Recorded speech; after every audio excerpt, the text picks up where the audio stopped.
Hello बच्चों, कैसे हो आप? एकदम मस्त हो ना? टेस्ट वगैरह दे के आए हो और आगे तैयारी कर रहे हो। तो बच्चों, अब ग्राम इक्विवेलेंट का पार्ट 2 हम लेके आए हैं और इसमें भी कुछ इम्पोर्टेंट बातें डिस्कस कर रहे हैं। तो सबसे पहले तो आप तैयारी कर रहे हैं, आपको बहुत सारी शुभकामनाएं, और लगातार ऐसे मेहनत करोगे तो definitely you will do very good. तो अब जो लेके आए हैं आपको पार्ट 2 है ग्राम इक्विवेलेंट का, और इसमें हम कुछ और क्वेश्चन हैं जिनको डिस्कस करने वाले हैं, कुछ और प्रॉब्लम हैं जिनको बताने वाले हैं जो ग्राम इक्विवेलेंट से रिलेटेड हैं। तो आपको ग्राम इक्विवेलेंट के फार्मूले याद हैं? तो बच्चों, इसमें हम आपको बताएंगे कि प्रोडक्ट कैसे निकाला जाता है ना? ग्राम इक्विवेलेंट की बेस पर प्रोडक्ट का अमाउंट कैसे निकाला जाता है। तो प्रोडक्ट का अमाउंट निकाला जाता है हमेशा लिमिटिंग रिएजेंट से। अब लिमिटिंग रिएजेंट कौन होगा? जिसके ग्राम इक्विवेलेंट कम होंगे। तो दो रिएक्टेंट हैं जिनके ग्राम इक्विवेलेंट अलग अलग हैं, तो जिसके भी ग्राम इक्विवेलेंट कम होंगे उसी को लिमिटिंग रिएजेंट बोलेंगे और वो पूरा खर्च हो जाएगा। और ये ध्यान रखना है कि लिमिटिंग रिएजेंट के जितने ग्राम इक्विवेलेंट होंगे, प्रोडक्ट के भी उतने ही ग्राम इक्विवेलेंट बनेंगे। जैसे अगर लिमिटिंग रिएजेंट के 3 ग्राम इक्विवेलेंट हैं तो डेफिनेटली प्रोडक्ट के 3 ग्राम इक्विवेलेंट बनेंगे। अब बच्चों, आपको मालूम है कि रिएक्टेंट दो तरह के होते हैं, लिमिटिंग और एक्सिस। तो जिसके ग्राम इक्विवेलेंट कम होंगे वो लिमिटिंग होगा, और जिसके एक्सिस होंगे वो एक्सिस वाला होगा, माने जिसके ज़्यादा हो गए ग्राम इक्विवेलेंट वो एक्सिस वाला रिएजेंट होगा। तो लिमिटिंग रिएजेंट के जितने ग्राम इक्विवेलेंट होंगे पूरे खर्च हो जाएंगे, और साथ में एक्सिस रिएजेंट के भी उतने ही खर्च होंगे। तो ये ध्यान रखना है हमको। तो बच्चों, ये सामने एक क्वेश्चन है, इसमें 1 मोल फेरस ऑक्जेलेट है और 0.5 मोल एसिडिफाइड KMnO4 है। तो आपको बताना है कि इन दोनों से अगर CO2 बन रही है तो वो कितने ग्राम इक्विवेलेंट बनेगी। ये आपको बताना है कि इस प्रोसेस में CO2 कितने ग्राम इक्विवेलेंट बनेगी। तो इन दोनों के ग्राम इक्विवेलेंट निकालेंगे आप। दोनों के एन फैक्टर मैंने लिखे हुए हैं, ऑक्जेलेट का एन फैक्टर 3 है और KMnO4 का एन फैक्टर 5 है। अब जल्दी से इनके ग्राम इक्विवेलेंट निकालो आप कि फेरस ऑक्जेलेट के ग्राम इक्विवेलेंट कितने होंगे और KMnO4 के कितने होंगे। तो फेरस ऑक्जेलेट के ग्राम इक्विवेलेंट होंगे 3 और KMnO4 के ग्राम इक्विवेलेंट होंगे 2.5। कैसे निकाले? मोल इंटू एन फैक्टर, उससे हमने ग्राम इक्विवेलेंट निकाल लिए। तो KMnO4 के ग्राम इक्विवेलेंट कम आ रहे हैं और ये बन गया लिमिटिंग रिएजेंट। तो इसके ग्राम इक्विवेलेंट 2.5 हैं, तो CO2 जो बनेगी उसके 2.5 ग्राम इक्विवेलेंट ही इस प्रोसेस में बनेंगे। तो ये याद रखेंगे बच्चों, ये फंडा याद रखेंगे कि जितने ग्राम इक्विवेलेंट लिमिटिंग रिएजेंट के होते हैं, प्रोडक्ट के हमेशा उतने ही ग्राम इक्विवेलेंट प्रोसेस में बनते हैं। इसे आपको नहीं भूलना है बच्चों। अब बच्चों, मान लो दो रिएजेंट हैं, लिमिटिंग रिएजेंट जिसके ग्राम इक्विवेलेंट है X और साथ में है एक्सिस रिएजेंट जिसके ग्राम इक्विवेलेंट है Y। तो लिमिटिंग रिएजेंट के तो पूरे ग्राम इक्विवेलेंट कंज्यूम हो जाएंगे, लेकिन साथ में एक्सिस रिएजेंट के भी उतने ही होंगे जितने लिमिटिंग रिएजेंट के हो रहे हैं। तो जो एक्सिस रिएजेंट है वो बाद में कितना बचेगा, उसके Y minus X gram equivalent बचे रह जाएंगे, अनयूज रह जाएंगे।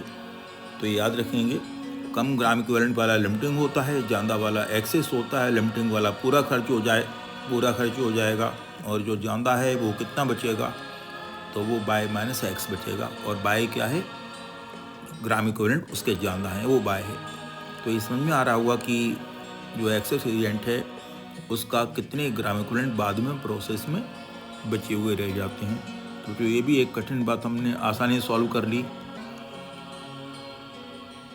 अब बच्चों, एक क्वेश्चन है 1 लीटर 0.5 नॉर्मल एसिडिफाइड KMnO4 और इसके साथ मिला दिया हमने 1 लीटर 0.5 m हाइड्रोजन पेरोक्साइड।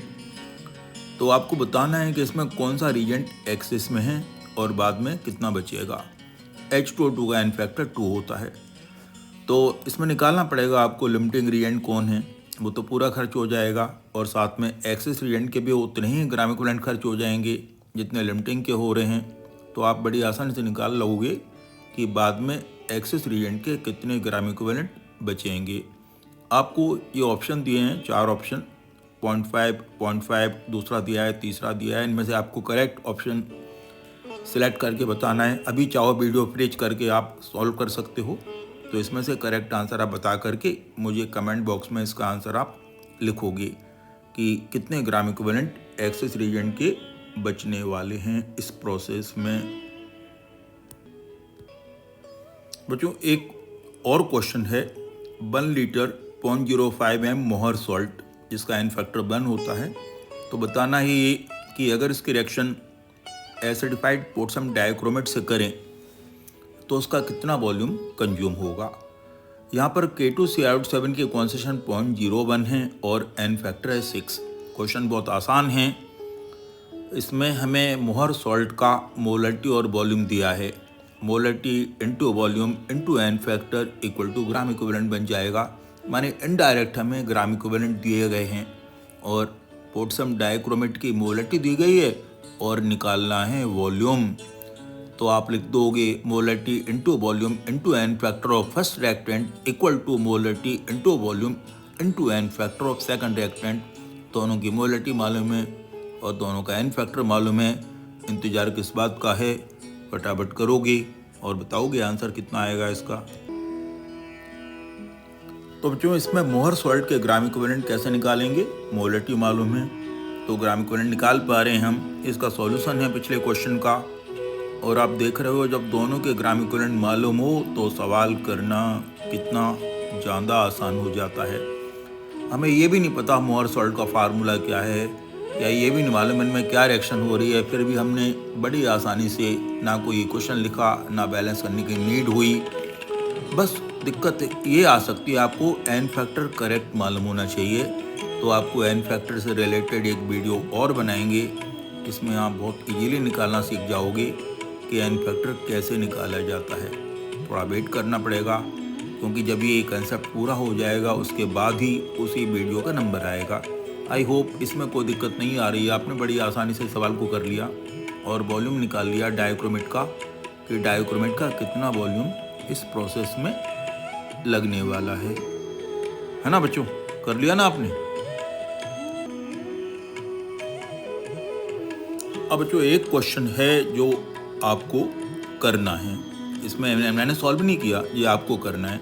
आपको बताना है फेरस सल्फेट का कितना मास लगेगा अगर हम 0.2 m पोटेशियम परमैंगनेट को ऑक्सीडाइज करें फेरस सल्फेट को। तो बताना है कि अगर हम फेरस सल्फेट को लें और KMnO4 से रिएक्शन करें तो कितना फेरस सल्फेट का लगेगा। यहाँ एक बात तो याद रखें कि फेरस सल्फेट KMnO4 को रिड्यूस करेगा।